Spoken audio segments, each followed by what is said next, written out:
nitakwenda nikimsubiri. Ninawaalika ndugu na dada popote ambapo mnatufuatilia na kutusikiliza, ninawaalika mchana wa leo katika ibada hii iliyo mbele yetu. Rafiki, ndugu, jamani, kutoka pande yoyote ya ulimwengu huu, unapokuwa unatufuatilia katika vyombo vya YouTube ya kanisa la Waadventista wa Sabato Mtoni, tunakualika katika ibada ya leo.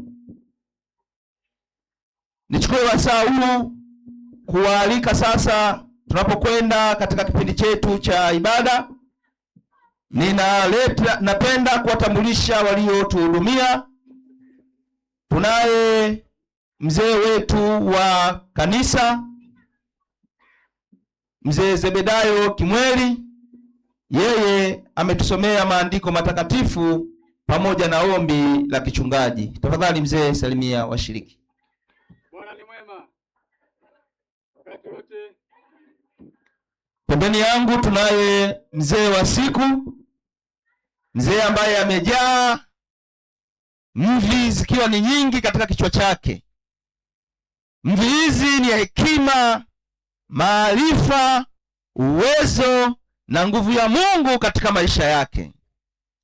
Mchana wa leo ninamleta kwenu mnenaji wetu mkuu, Pastor Munguruta. Mzee huyu ameendelea kuwa baraka katika kambi letu la Waadventista wa Sabato Mtoni. Saa itafika atakuwa na muda wa kuzungumza nasi. Ninakualika unapotufuatilia, andaa moyo wako, andaa nafsi yako, na muombe Mungu akusaidie kwa hichi ambacho Bwana amemtuma mtumishi wake uweze kukisikia na hatimaye ukakifanyie kazi. Kwaya ambayo inapanda sasa ni kwaya yetu ya kanisa, inajulikana kwa jina la The Heavenly Voice Choir. Hii itamkaribisha mhutubu wetu mchana wa leo katika kusikiliza neno la uzima. Bwana kubariki. Karibu tubarikiwe sote. Bwana awe nasi.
Nachukua nafasi nyingine tena hii katika mchana huu wa leo nikukaribisheni wote katika makambi yetu tena katika ibada hii ya asubuhi. Jisikie furaha na mjisikie amani katika mioyo yenu. Mmekuwa na vipindi ambavyo vilikuwa vizuri sana. Mmepata kipindi kile cha mafundisho makuu ya imani kutoka kwa Mzee Ikwabi. Mchungaji, Mungu akubariki sana kwa kuweza kumwakilisha Kristo vizuri. Lakini Pastor Jerome, tunashukuru sana kwa kusimamia kipindi kile cha uongozi. Hakika hatukuachwa nyuma au mbali. Merejeshwa namna ya kiongozi na namna ya uongozi vema. Mchungaji, Mungu na kubariki sana kusimama katika zamu yako. Lakini pia ninashukuru kwa vipindi ambavyo vilikuwa vinaendelea, vipindi vya mgawanyiko, kaya na familia, family ministries, huduma za familia. Baadhi wachungaji kama wahudumu wamesimama katika zamu yao. Hakika tunaamini kwamba ndoa zetu zitapona, na katika rika mbalimbali, na wao walio mashuleni wanaandaliwa mpaka wakati wao utakapofika waweze kuwa wanandoa wazuri. Ninasema Bwana apewe sifa. Ziko huduma zingine ambazo zimeendelea katika makambi yetu haya ya Mtoni. Waimbaji, Mungu na wabariki sana. Kwaya yetu ya kanisa iko mkono wangu wa kushoto hapa, hebu punga mikono. Jamani, mnasemaje? Lakini pia the Heaven Voice, ambayo sehemu kubwa ni vijana. Tuna haki zote za kumshukuru Mungu kwa huduma yenu ambayo mnaiwasilisha mbele ya na si hapa tu, na mpaka kwa wale katika mitandao ile ya jamii. Wanatufuatilia kwa hapa Dar es Salaam, hata nje ya Dar es Salaam, kwa kanisa la Mtoni, hata wale walio nje ya kanisa la Mtoni au nje ya mtaa wa Temeke. Hakika tuko pamoja, tunawakaribisheni rasmi katika ibada yetu hii ya mchana huu wa leo, ambayo imesheheni kwa moto wa kambi kama unavyosomeka, makambi kanisa la Mtoni 2026, nitakwenda nikimsubiri Yesu. Jina la Bwana na alipate kutukuzwa. Lakini fungu kuu la mkutano, kitabu kile cha Luka 21 na mstari ule wa 28, neno la Bwana nasema, basi mambo hayo yaanzapo kutokea, changamkeni mkavinue vichwa vyenu juu, kwa sababu ukombozi wenu umekaribia. Neno lenye nguvu, maandiko yenye nguvu, maandiko yenye mamlaka, Mungu anayaleta katika mkutano wetu huu. Basi si wakati wa kuomboleza, na si wakati wa kusikitika, na wala si wakati wa vilio. Neno linasema, basi mambo hayo yaanzapo kutokea, changamkeni mkavinue vichwa vyenu juu, kwa sababu ukombozi wenu umekaribia. Wale wote wanaomsubiri Yesu watajao na furaha. Kwani mambo hayo ni nini? Neno lile halikudadavua vizuri. Tutayasikia vizuri kupitia katika mafundisho ya wachungaji wengine, hasa kipindi kile cha unabii. Lakini basi ngoja niwamegee kidogo. Mambo hayo ni pamoja na vita, matetesi ya vita, kusalitiana, kuchukiana, manabii wa uongo, njaa, maasi kuongezeka, matetemeko ya nchi, upendo wa wengi kupoa. Hayo ndiyo baadhi ya mambo ambayo yameonyeshwa au yanayohitaji kuonekana, kuelimishwa, yanayofuatia baada ya lile fungu kuu la mkutano. Mambo hayo ni mambo gani? Ni hayo ambayo nimeyaleta mbele yenu. Wapendwa, somo letu la leo linaongelea juu ya hasara ya dhambi. Hasara ya dhambi. Ukifuatia historia ya taifa la Israeli, kile ambacho kilikuwa kimeliangusha taifa la Mungu, unaweza ukaliita kanisa la jangwani. Kanisa la jangwani. Israeli ilikuwa imeangushwa na mambo makuu mawili. Jambo la kwanza lilikuwa ni uzinzi, uasherati, na jambo lingine lilikuwa ni kuabudu sanamu, pamoja na maasi mengine ambayo yalikuwa katika taifa lile. Hayo yalikuwa yametawala sana, ambayo kwa namna moja au nyingine bado yanaonekana katika waumini wa kanisa la kweli la leo.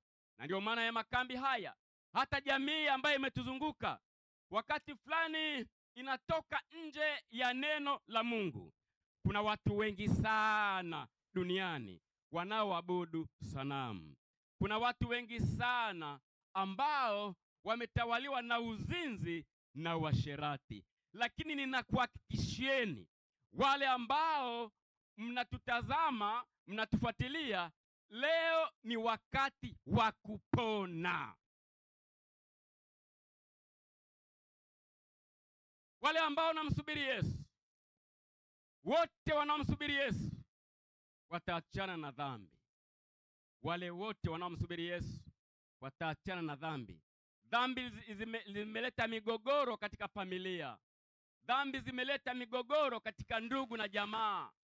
Dhambi zimeleta migogoro hata kule kazini, katika biashara, kwa sababu dhambi, mtawala wa dhambi si mwingine bali ni Ibilisi. Lakini Ibilisi atakapoondolewa, nchi pamoja na mazingira yanayokutawala itabaki amani, amani milele zote. Sasa kwani dhambi ni nini? Yako mafungu katika Biblia ambayo ukiyafuatilia yatakuwa yanaleta maana ya dhambi. Dhambi ni nini? Kufuatana na mimi kwenye kitabu hiki cha Yohana wa kwanza sura ya 3 na mstari wa 4, neno la Bwana lasema hivi: dhambi ni uvunjaji wa sheria ya Mungu. Kila atendaye dhambi afanya uasi, kwa kuwa dhambi ni uasi. Kwa hiyo mara unapokuwa unavunja sheria ya Bwana, wafanya dhambi. Kwa mujibu wa maandiko ya Mungu, ziko sheria 10 za Mungu au ziko amri 10 za Mungu ambazo zatangaza uwepo wa Mungu, mamlaka ya Mungu, na zile zilikuwepo tangu kuwekwa misingi ya dunia. Mungu alipokuwa amemweka Adamu katika bustani ya Eden, amempatia maelekezo, utaratibu wa kuishi. Na ndio maana taasisi ya kwanza baada ya uumbaji si nyingine bali ni ndoa. Na ndoa pia imekuwa ni mgogoro wakati fulani, ila kwa wale ambao watakuwa wanatufuatilia moja mpaka mwisho, naamini kwamba kwa mtu mmoja mmoja atapona. Ndiyo, kwa familia zitapona. Ndiyo, kwa kanisa lote ninawahakikishieni litapona, na tutakuwa katika amani kamilifu, amani halisi. Halisi wa amani ni Mungu Kristo aliye hai. Hilo ni fungu la kwanza. Wapendwa, fungu lingine la pili linaloleta umaana au definition ya dhambi, kitabu cha Yakobo sura ya 4 na mstari ule wa 17. Neno la Bwana linasema dhambi ni kutomtii Mungu. Basi yeye ajuaye kutenda mema wala hayatendi, kwake huyo ni dhambi. Narudia, basi yeye ajuaye kutenda mema wala hayatendi, kwake huyo ni dhambi. Habari hii imekuwa ni nzito na ni kubwa kidogo. Kwa hiyo kama unafahamu kutenda ambayo ni mema, yanayompendeza Mungu, na wewe umeyakalia, na huenda ingelikuwa yanaleta uponyaji kwa watu, na wewe umenyamaza, na kuambia na kuhakikishia kwamba kwa sababu Mungu ameweka karama hiyo kwako, na Mungu ameweka kipawa hicho kwako, na wewe umeikalia, utahesabiwa mdhambi kulingana na neno hili. Kwa hiyo zitumieni karama zenu, tumieni vipawa vyenu, na tumieni hata vipaji vyenu, maana mkitenda hivyo jamii ya Watanzania na kanisa la Mungu linapona. Na fungu la 3 napatikana kitabu kile cha Marko 7 mstari wa 21 hadi mstari ule wa 23, anasema dhambi hutoka moyoni, kwa maana ndani ya mioyo ya watu hutoka mawazo mabaya, uasherati, uwivi, uuaji, uzinzi, tamaa mbaya, ukorofi, hila, ufisadi, kijicho, matukano, kiburi, upumbavu. Haya yote yaliyo maovu yatoka ndani ya moyo, nayo umtia mtu unajisi. Wapendwa, kama kuna kitu ambacho kinamuudhi Mungu ni swala hili la dhambi. Twajichafua sisi, na sisi wanadamu ni hekalu la Roho Mtakatifu. Mungu anajivunia kwa sababu sisi twamwakilisha Mungu wetu. Hiyo kwa lugha nyingine, hayo ndiyo mafungu ambayo wanasema yanaonyesha umaana halisi wa dhambi kwa mujibu wa maandiko matakatifu ya Mungu. Bwana Yesu asifiwe. Wapendwa, Bwana Yesu asifiwe. Bado ninaendelea kuwapatia vionjo vizuri, maana ni lazima Kristo ainuliwe. Kristo anapoinuliwa, watu wa Mungu wanapona. Kristo anapoinuliwa, watu wa Mungu wanapata furaha. Kristo anapoinuliwa, watu wa Mungu wanapona na wanakuwa na matumaini. Tunamwinua Kristo. Waimbaji waliimba na wataendelea kuimba, mwinue Yesu, mwinue Yesu, mwinue Yesu, mwinue juu, mwinue Yesu, mwinue Yesu, mwinue juu, ulimwengu umone. Alisema nikiinuliwa nitawavuta kwangu. Alisema nikiinuliwa nitawavuta kwangu. Alisema nikiinuliwa nitawavuta kwangu.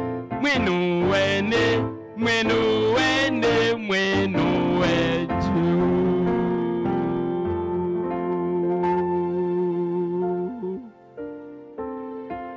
Mwinueni Yesu kwa kuimba.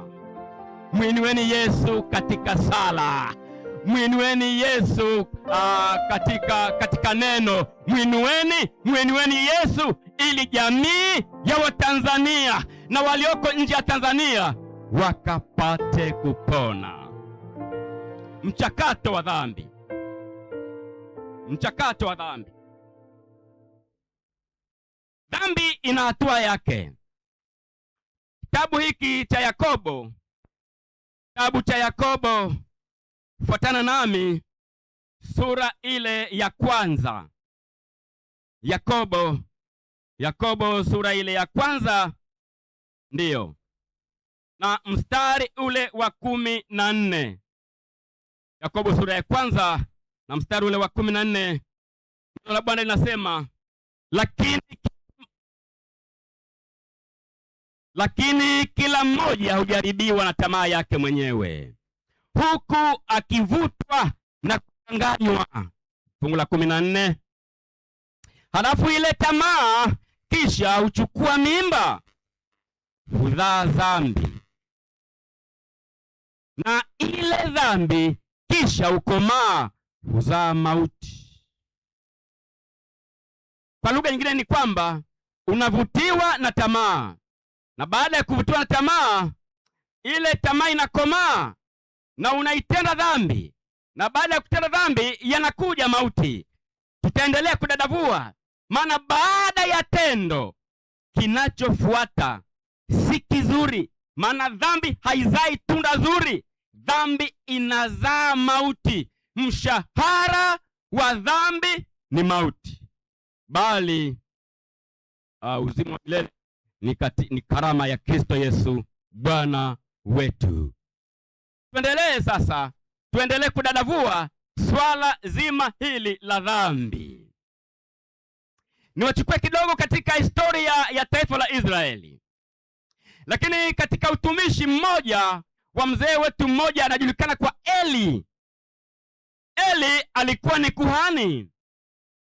Eli alikuwa na watoto wake wale wawili ambao kwa namna moja au nyingine tutawaleta mbele yenu. Biblia imeandikwa katika historia, na maandishi ya Biblia imeandikwa ili kutuponya sisi na kutuokoa sisi na watoto wetu.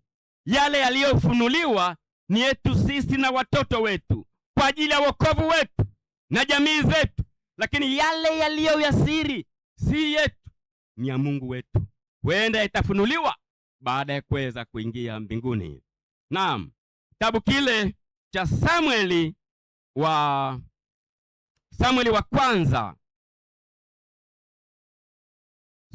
kwanza sura ile ya 2 na mstari ule wa 2.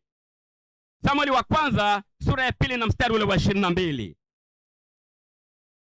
Neno la Bwana linasema hivi: basi Eli alikuwa mzee sana, naye alisikia habari za mambo yote ambayo wanawe waliwatenda Waisraeli, na jinsi walivyolala na wanawake waliokuwa wakitumika malangoni pa hema ya kukutania. Eli, baba mzazi, kuhani, mchungaji, kiongozi wa dini, waweza ukampatia vyeo vikubwa vikubwa, na alikuwa na watoto wake. In fact, katika swala lile la utumishi wa zamani, katika masuala yale ya ukuhani, utumishi ndani ya hema, Mungu alitenga watu wa jinsi hiyo, kabila ya Walawi, na ndio ilikuwa inahudumu katika kambi la kukutania. Walikuwa ukitakasa walikuwa ukifanya utakaso kwa taifa la Israeli, kanisa la jangwani. Lakini hawa watoto nao ambao walikuwa wakifanya kazi ya ukuhani pamoja na baba yao anaitwa Eli, akiwakilisha lile kanisa la jangwani. Hawa watoto walifanya mambo makubwa sana. Sikilizeni mkapone. Wako watoto wa viongozi, wako viongozi. Neno hili la Mungu ni upanga ukatao kuwili. Semeni amina. Nasema walikuwa wanalala na wanawake mimbarani. Yaani mimbarani imegeuzwa, imekuwa ni danguro. Hawamhofu wala haumuogopi Mungu. Neno hili tumelileta ili lituponyeshe wote. Lakini bado liko neno ambalo linaendelea. Niliwaambia kwamba ukicheza na dhambi matokeo yake ni mabaya, na wale watu wote wanaomsubiri Kristo wataachana na dhambi. Samueli wa kwanza 2 mstari ule wa 12. Twende wote kwa pamoja.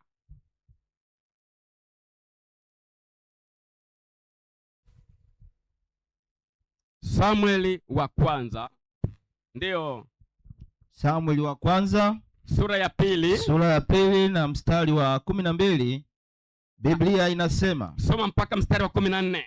basi hao wana wa Eli walikuwa watu wasiofaa kitu. Hao wana wa Eli walikuwa ni watu wasiofaa kitu, hawakumjali Bwana, wala hawakumjali Bwana, wala haki ya makuhani ilivyokuwa kwa watu, wala haki ya makuhani ilivyokuwa kwa watu. Wakati huo mtu yeyote alipotoa dhabihu wakati wowote, ndipo huja mtumishi wa kuhani. Anakujaje? Nyama ilipokuwa katika kutokota, naye akawa na uma wa meno matatu mkononi mwake, naye huutia kwa nguvu humo chunguni, naye anautia kwa nguvu huko chunguni, au birikani, au sufuriani, au chomboni. Nyama yote iliyoinuliwa kwa huo uma, kuhani huichukua mwenyewe. Ndivyo walivyofanya huko Shilo kwa Israeli wote waliokuja. Ndivyo walivyofanya huko Shilo kwa Waisraeli wote waliokuja huko. Mungu ni Mungu wa utaratibu. Ndiyo, kama wakati ulikuwa hujafika wa kuchukua hiyo nyama pale chunguni katika chombo kile, wapaswa kutulia, maana Mungu ni Mungu wa utaratibu. Zile zilikuwa zinatokoswa zilikuwa zinatumiwa na makuhani kwa wakati wake, kwa utaratibu. Wapendwa, Mungu ni Mungu wa utaratibu.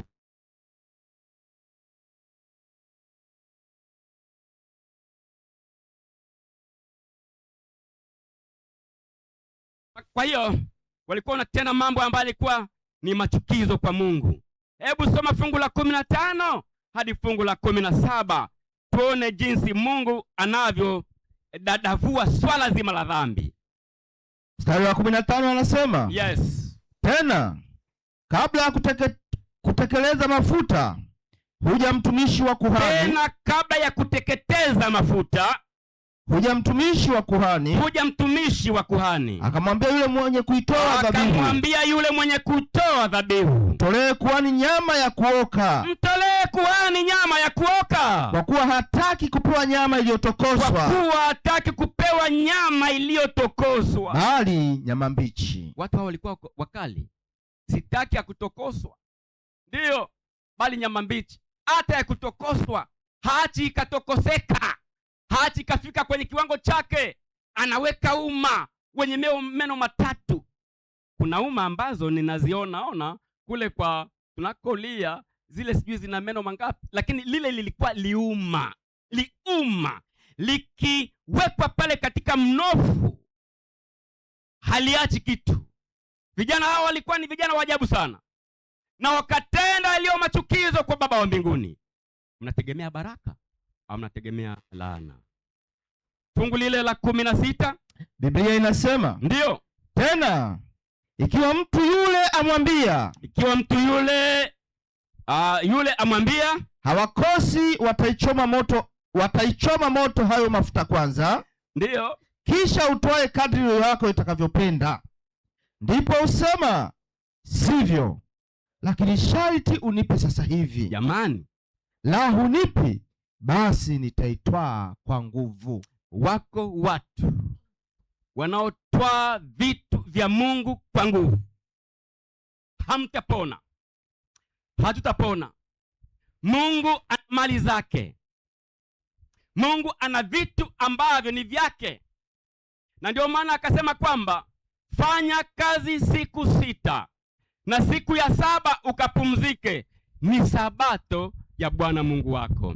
Mungu akasema tumia vyote, lakini kile cha 10 ni fungu 10 langu au ni zaka yangu, hicho usitumie. Leo watu wanakula vya kwao na wanakula na zaka ya Bwana. Tutawezaje kupona tusipokubali wokovu mkuu namna hii? Ndiyo, ndoa zinafungwa kule bomani, ndoa zinafungwa kule msikitini, ndoa zinafungwa kule makanisani, lakini twaharibu ndoa za watu. Ndoa ni sehemu ya mambo ambayo ni matakatifu kwa Bwana. Usiyacheze. Wako wanaume ambao wanachukua wake za watu wako wanawake ambao wanachukua waume za watu. Katika makambi haya mpone kwa jina la Bwana. Yeyote anayemsubiri Kristo kuja mara ya pili ataachana na dhambi. Nami naamini kabisa kwamba Baba wa mbinguni na atengeneze watoto wake aliowakomboa kwa damu ya thamani. Tumekombolewa, tunakombolewa na tutakombolewa.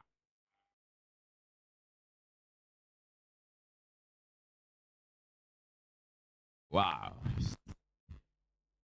Iko neno hapa ambalo ndipo linalotuletea sasa swala zima la mshahara wa ile dhambi. Soma Samueli wa kwanza sura 2 mstari wa 22 hadi 25. Hebu soma ile fungu. Mstari wa 22 mpaka 25, Biblia inasema nini? Basi Eli alikuwa mzee sana. Naye alisikia habari za mambo yote ambayo wanaye waliwatenda Waisraeli. Endelea. Na jinsi walivyolala na wanawake waliokuwa wakitumika mlangoni pa hema ya kukutania. Akawaambia, ndiyo, mbona mnatenda mambo haya? Maana nasikia habari za matendo yenu mabaya. Mbona mnatenda mambo haya? Nasikia habari za matendo yenu mabaya. Kwa watu hawa wote? Kwa watu hawa wote. Sivyo hivyo? Wanangu, kwa maana habari hii ninayoisikia ndiyo si habari njema. Mnawakosesha watu wa Bwana. Mtu mmoja akimkosa mwenzake, Mungu atamhukumu. Lakini mtu akimkosa Bwana, ni nani atakayemtetea? Lakini hawakuisikia sauti ya baba yao. Ikawaje? Kwa sababu ndiyo Bwana amekusudia kuwaua. Nataka niwahakikishie, maonyo yalianza mapema. Na huyu baba alikuwa so lenient. Usidhani kwamba upole wako utakuwa ni credit kwako, kwamba unaipata excuse ya kusamehewa dhambi. Hilo halipo katika masuala ya wokovu. Dhambi inatamkwa kama dhambi, achana na dhambi. Na yule baba akaanza kusema kwa taratibu, lakini dhambi ikawala wale watoto wake. Tutaliangalia ile neno huko mbele, kwamba kilichotokea hasa ni nini. Lakini kwa ujumla, mzee Eli hakusimamia ubaba wake vizuri. Eli hakusimamia ukuhani wake vizuri. Eli alisababisha shida iweze kuingia pale nyumbani. Ndiyo, wewe baba, simama katika zamu yako pale nyumbani. Wewe mama, simama katika zamu yako pale nyumbani. Viongozi wa makanisa waliopewa dhamana kulilea na kulitunza na kulishauri kanisa la kweli la Bwana, waambie watu ukweli, vinginevyo damu yao itaulizwa juu yako. Samueli wa kwanza 3 mstari wa 11 hadi mstari wa 12. Samueli wa kwanza 3 mstari ule wa 11 hadi mstari ule wa 12. Biblia inasema nini? Bwana akamwambia Samueli, ndiyo, angalia, nitatenda tendo katika Israeli ambalo kila atakayelisikia masikio yake yatamwasha. Siku hiyo nitayatimiza maneno yale yote niliyoyasema juu ya Eli katika habari za nyumba yake tangu mwanzo hata mwisho. Hilo ni neno la Bwana. Ogopa kusikia sauti ya Bwana. Itafanana na ile hali ya yule mfalme aliyekuwa ameandikiwa maandishi katika ukuta, Mene, Tekel na Peris. Yule mtu alikuwa amemwasi Mungu, ametumia vitu vitakatifu, vyombo vitakatifu kwa anasa, akalewa na wake zake na jamaa zake.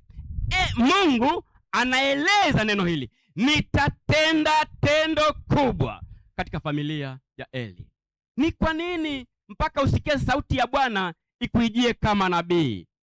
Ni kwa nini usikie sauti ya Bwana ipenye katika hali yako, wakati umeambiwa na shemasi, wakati umeambiwa na mchungaji, wakati umeambiwa na mzee wa kanisa? Tulia, na wanaokuambia wanakupenda ili uweze kusimama katika Bwana, na si kwa faida yao, ni ili na wewe ukapate kuokolewa. Wale wanamsubiri Kristo wataachana na dhambi. Endelea. Nafika fungu la 12. Mstari wa 13. Soma. Biblia inasema, kwa maana nimemwambia ya kwamba nitaihukumu nyumba yake milele. Ndiyo. Kwa ajili ya ule uovu alioujua. Ndiyo. Kwa kuwa wanawe walijiletea laana, wala yeye hakuwazuia. Wala yeye mzee Eli hakuwazuia. Wako watu nyumbani, kuna wababa na wamama nyumbani, hawawazuii watoto wao kutenda dhambi, kutenda mabaya katika hali ambayo si sahihi, ni machukizo kwa Bwana, wala hawakemei. Neno hilo litakula kwa watoto na litakula kwa wazazi. Tufike mahali tuliangalie neno la Mungu. Hebu tuangalie sasa maneno machache ambayo yanaonyesha kidogo kile ambacho Mungu wetu alikusudia katika familia hii. Na mzee Eli anatamkwa, anaambiwa, anakutwa na nini? Samueli wa kwanza sura ya 4 mstari wa kwanza hadi mstari wa pili. Biblia inasema, ndiyo, ikawa siku zile Wafilisti walikusanyika ili kupigana na Israeli. Ikawa siku ile Wafilisti walikusanyika kupigana na Israeli. Nao Waisraeli wakatoka juu ya Wafilisti. Kwenda vitani. Wakatua karibu na Ebenezeri. Nao Wafilisti wakatua huko Afiki. Na Wafilisti wakatua huko Afiki. Nao Wafilisti wakajipanga juu ya Israeli. Ndiyo. Nao walipopigana, ndiyo, Israeli wakapigwa mbele ya Wafilisti. Wafilisti wakapigana na Waisraeli, yaani watu wa Mungu wakashindwa. Walio na ukweli wa neno la Mungu, ilikuwa ni aibu, ilikuwa ni neno ambalo alikumpendeza Mungu. Ndiyo. Wakauawa watu wa jeshi lao lililokuwa uwandani. Amen. Wapata watu 4,000. Israeli imeshindwa. Fungu la 5. Na sanduku la agano la Bwana lilipoingia kambini. Israeli wote wakapiga kelele kwa sauti. Wanatembea katika ground ile majestical. Maana wanafahamu hakika tutawashinda hawa watu. Endelea. Hata nchi ikavuma. Nao Wafilisti waliposikia mshindo wa zile kelele, walisema, Wafilisti waliposikia mshindo wake na zile kelele walisema nini? Maana yake nini mshindo wa kelele hizi kubwa? Endelea. Katika kambi ya Waebrania. Wakatambua ya kuwa sanduku la Bwana limefika kambini. Walitambua kwamba hakika sanduku la Bwana limefika kambini. Wapendwa, uwepo wa Bwana una nguvu. Kila makuhani walipokuwa wanapambana katika vita, na walipokuwa wananyanyua ile sanduku la agano, ile sanduku la Bwana juu, Israeli yote ilikuwa inashinda. Tembea na Bwana, ushindi ni hakika. Tembea na Bwana, utapona. Fungu lile la 10 hadi 11, kimbia kidogo. Wafilisti wakapigana nao. Israeli wakapigwa. Wakakimbia kila mtu hemani kwake. Ndiyo. Wakauawa watu wengi sana. Maana katika Israeli walioanguka watu 30,000 wenye kwenda vitani kwa miguu. Kwa mara ya kwanza walipigwa. Kwa mara ya pili walipigwa. Hilo sanduku la Mungu likatwaliwa. Na hilo sanduku la Mungu ambalo lilikuwa si jambo la kawaida, likatwaliwa. Unaweza ukasababisha shida ingie katika familia yako. Unaweza ukasababisha changamoto ziingie katika nchi yako unayoitawala kama unacheza na dhambi. Lakini unaweza ukasababisha pia shida na changamoto ziingie katika kanisa lako, hata kwa waimbaji, hata kwa vikundi mbalimbali.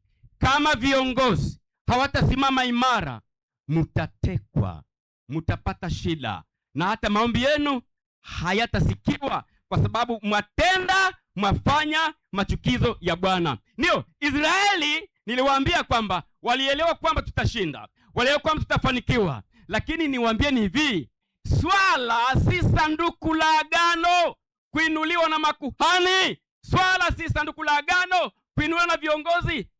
Swala ni dhambi inayoitafuna Israeli. Swala ni dhambi inayoitafuna kwaya ya kanisa. Swala ni dhambi inayoitafuna kanisa la Mungu. Swala si vinginevyo. Na walidhani kwamba tutashinda. Sawasawa na Samson, wakati ule alipokuwa amekatazwa na wazazi na alikatazwa na Mungu, akakataa sauti ya Mungu. Samson akidhani kwamba bado anaye Mungu, Mungu amemwacha Samson mapema. Wapendwa, dhambi ni mbaya. Biblia inasema kwamba nitawapatiliza wana maovu ya baba zao, hata kizazi cha 3 na cha 4 chao nichukiao, bali ninawarehema elfu wale wanipendao na wale wanaozishika amri zangu. 16 hadi 18. Leo mpaka kieleweke hapa. Yule mtu akamwambia Eli, yes, mimi ndimi niliyetoka jeshini. Akamwambia, mimi ndimi nimetoka jeshini, nami leo hivi nimekimbia toka jeshini. Na mimi leo hii nimekimbia toka jeshini, ninalo neno. Naye akasema, naye alisema nini? Yalikwendaje mwanangu? Yalikwendaje mwanangu? Yeye aliyeleta habari akajibu. Yeye aliyeleta habari anamjibu mzee Eli. Akasema, alisema nini? Israeli wamekimbia mbele ya Wafilisti. Israeli, taifa takatifu, ukoo wa kifalme, milki ya Mungu. Israeli ikakimbia mbele ya waasi, mbele ya wapagani, mbele ya Wafilisti. Tena watu wengi sana wameuawa. Tena watu wengi sana wamekufa. Hata na wana wako wawili, Hofni na Finehasi, hata na watoto wako wawili wamekufa pia. Wamekufa, Hofni na Finehasi wamekufa. Tena makuhani. Na sanduku la Mungu limetwaliwa. Na sanduku la Mungu limetwaliwa. Mefika 18. Ikawa alipolitaja sanduku la Mungu, na alipolitaja sanduku la Mungu, Eli akaanguka kitini pake kwa nyuma, yes, kando ya mlango, shingo yake ikavunjika. Mwisho wa Eli. Akafa, maana alikuwa mzee tena mzito, naye alikuwa amewaamua Waisraeli miaka 40. Wapendwa, nilipokuwa naliandaa hili somo, nilikuwa natetemeka, maana nilikuwa nasema mimi naye nilitoa hili somo, mimi ni nani? Lakini wapendwa, nimepata kibali machoni pa Mungu, niuambie ulimwengu, niwaeleze watu, mshahara wa dhambi ni mauti, bali karama ya Mungu ni uzima wa milele katika Kristo Yesu Bwana wetu. Eli amekufa. Sifahamu, sina hakika kwamba Eli alitubu, Eli aliungama. Sina hakika, najaribu kufuatilia, maana baada ya kusikia habari hiyo, Eli akaanguka kitini na shingo lake na lenyewe likavunjika. Nadhani umefika fungu lile 18. Yes, Eli amekufa. Lakini kuna fungu moja ambalo nadhani liko mahali fulani hapa. Labda niseme tu neno moja. Eli alikuwa na mkwe wake. Iko mbele? Yes, mstari wa 19. Endelea. Tena mkwewe, yes, mkewe huyo Finehasi, mkewe Finehasi alikuwa mjamzito. Karibu na kuzaa.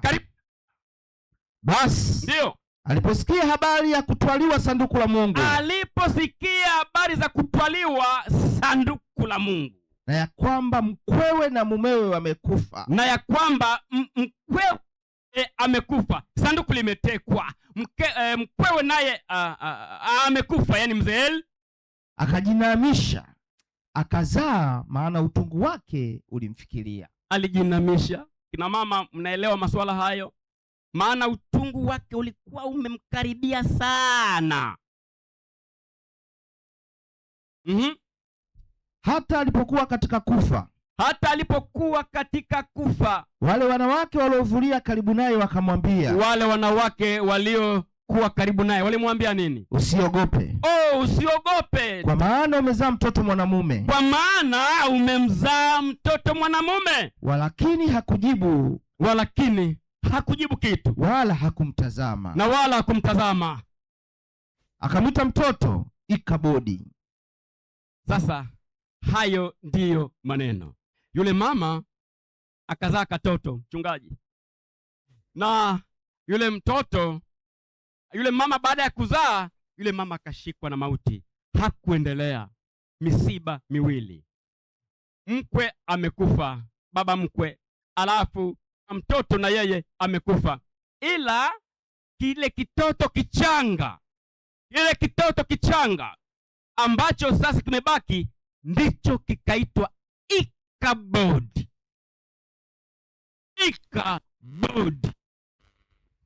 Ni maneno yale ya Kibrania yale.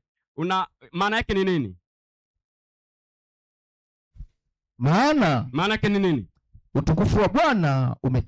Utukufu wa Bwana umetwaliwa. Ikabodi. Unaweza ukatembea barabarani, lakini utukufu wa Bwana umeenda. Unaweza ukawa kazini na umereja wako.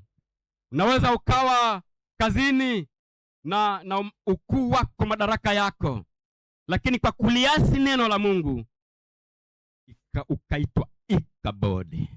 Utukufu wa Bwana umeondoka. Wapendwa, ni nani atakayeturejeshea masuala haya? Nani atakayeturejeshea uzima? Nani atakayeturejeshea utukufu wa Bwana kama si Kristo? Ndio maana tunamtazama Kristo katika msalaba ule wa Kalvari, ambaye kwa namna ya pekee anayafuta, anayatoa yale yote yaliyokuwa yameenda.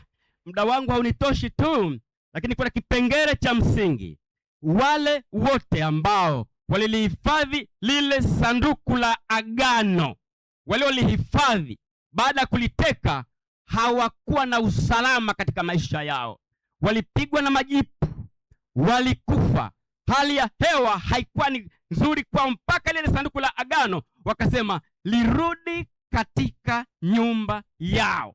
Historia inasema hivyo. Kwa sababu na maana gani? Wanaelewa kwamba hiki ni kitu kitakatifu kwa Mungu. Unapotafakari neno hilo, ole wako kama unamtunza mume wa mtu nyumbani kwako. Ole wako kama unamtunza mke wa mtu nyumbani kwako. Ole wako kama unatunza vitakatifu vya Bwana ambavyo visivyo katika maisha yako. Mchana wa leo Mungu wetu anatuita. Mchana wa leo Mungu wetu anatuomba. Kila mmoja anajifunza kwa namna yake, na kila mmoja anaguswa katika pembezoni kwa namna yake. Somo hili ni pana, somo hili ni kubwa, lakini je, wewe unaguswa katika engo gani? Tafakari. Na kwa maneno hayo basi, ikiwa unahitaji mrejesho mpya kwa damu ya Yesu, mrejesho mpya kwa jina la Yesu, mrejesho mpya kwa mamlaka ya Yesu, tasimama pale mahali ulipo, ili tumuite Mungu, ili tumuombe Mungu. Ndiyo, hata pamoja na kuchelewa, lakini Bwana na alitende neno hili. Lile neno alilosema kwamba Mungu atalitenda jambo kubwa katika familia ya linabadilika, wapendwa.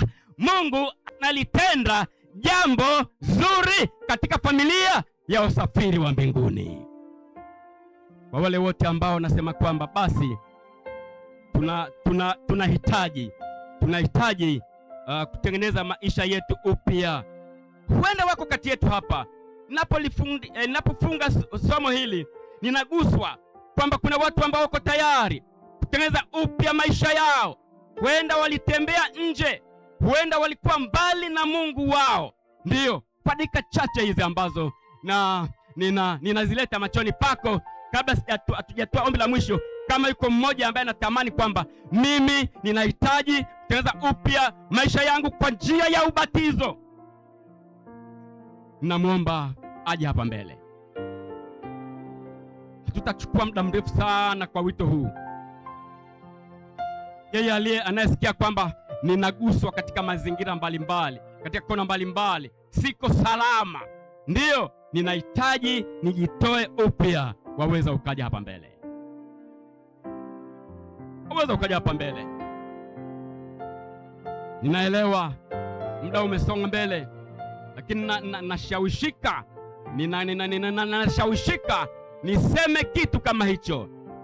Labda yuko mmoja kati yetu ambaye anatamani kujirejesha upya kwa njia ya ubatizo.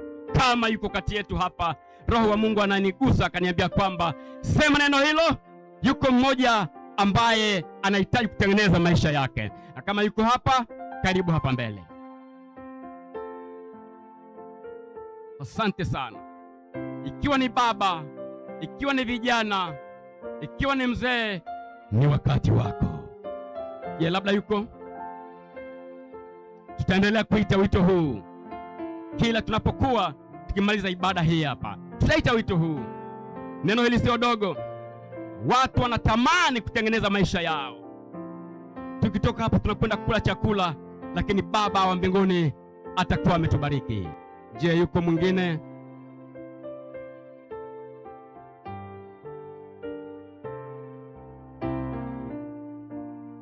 Eli alikufa, watoto walikufa. Hatujui kwamba walikuwa wamekufa wakiwa wametubu, wameungama dhambi zao namna gani. Asante sana, asante sana kwa hao ambao wamepita hapa mbele. Nami ninaomba tufunge mkutano huu kwa njia ya ombi. Baba wa mbinguni, tunakushukuru sana kwa baraka na kwa neema yako. Asante kutembea nasi katika somo hili ambalo linatufikisha tukaona mwisho wa dhambi ni nini.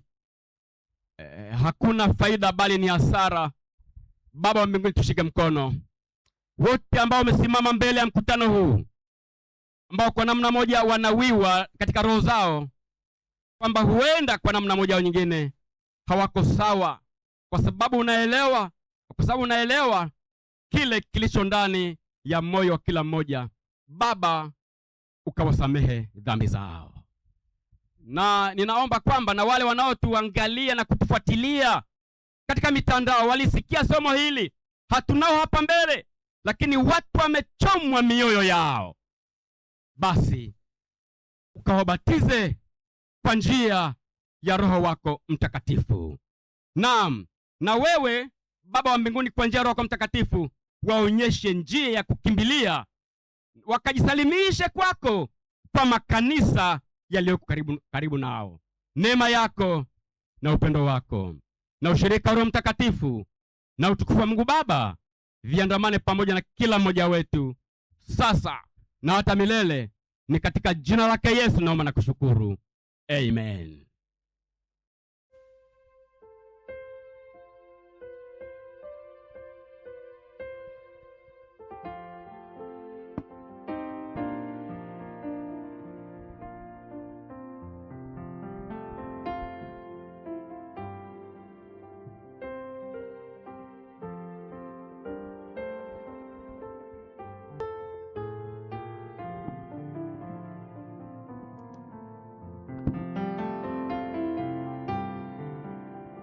Makambi Kanisa la Mtoni 2026.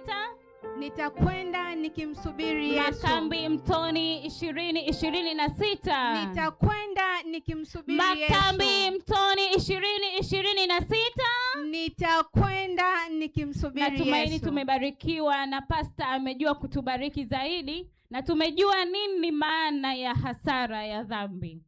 Amina. Na kwa namna hii ya pekee ni matumaini ya kwamba neno la leo limefanyika heri kwako ambaye unaendelea kutufuatilia na kututazama kupitia mitandao ya kijamii.